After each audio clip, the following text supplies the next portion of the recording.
Halo teman-teman, perkenalkan nama saya Poni Serinderi Talase. Saya dari kelompok 7 yang membahas tentang neraca saldo. Nah, di sini saya akan menjelaskan apa itu neraca saldo dan tujuan neraca saldo. Nah, neraca saldo adalah daftar yang berisi seluruh akun yang ada dalam buku besar perusahaan beserta saldo akhirnya, baik yang memiliki saldo debit maupun kredit. Nah, tujuan neraca saldo adalah untuk memastikan bahwa pencatatan transaksi telah dilakukan dengan benar dan sesuai prinsip dasar akuntansi, yaitu keseimbangan antara sisi debit dan kredit. Jadi untuk penjelasannya itu saja, sekian dan terima kasih. Halo semuanya, perkenalkan nama saya Septinus Sega dari kelompok 7 pengantar akuntansi. Nah, pada kesempatan ini saya akan menjelaskan tentang fungsi dan jenis-jenis neraca saldo. Baik, langsung saja pada pembahasan. Neraca saldo fungsinya yaitu yang pertama, memeriksa keseimbangan antara total debit dan kredit. Lalu fungsi neraca saldo menyiapkan laporan keuangan, menjadi alat koreksi jika terdapat kesalahan, lalu meringkas saldo akun dalam buku besar. Lalu jenis-jenis neraca saldo yaitu neraca saldo sebelum penyesuaian, yaitu berisi saldo akun sebelum dilakukan penyesuaian.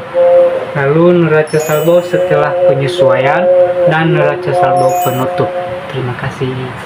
Hai teman-teman, perkenalkan nama saya Gusnia Giawa. Saya akan melanjutkan membahas tentang materi kami, prosedur neraca saldo.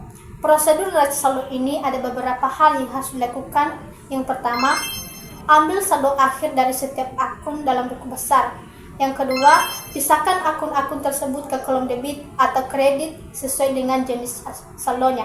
Yang ketiga, susun akun berdasarkan urutan standar aktiva, kewajiban, ekuitas, pendapatan, beban, dan seterusnya. Jumlahkan kolom debit dan kredit.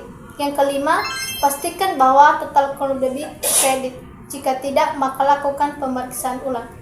Dan seterusnya, penyebab utama neraca saldo menjadi tidak seimbang. Ada beberapa hal, yaitu pertama, salah jumlah atau kesalahan aritmetika. Kedua, salah posting. Ketiga, kesalahan debit kredit terbalik. Keempat, transaksi tidak diposting. Kelima, kesalahan penginputan data. Demikian dari pembahasan materi kami. Jadi di sini aku bakal ngejelasin struktur umum neraca saldo. Yang pertama ada nomor akun, di mana nomor akun ini merupakan kode atau angka unik yang menunjukkan identitas masing-masing akun.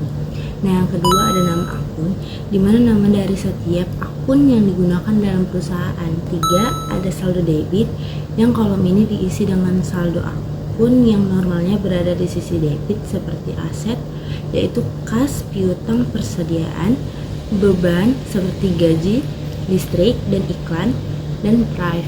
Lalu yang keempat ada saldo kredit, di mana kolom ini diisi dengan saldo akun yang normalnya berada di sisi kredit seperti kewajiban, utang usaha, utang gaji, ekuitas atau modal, pendapatan dari penjualan atau jasa.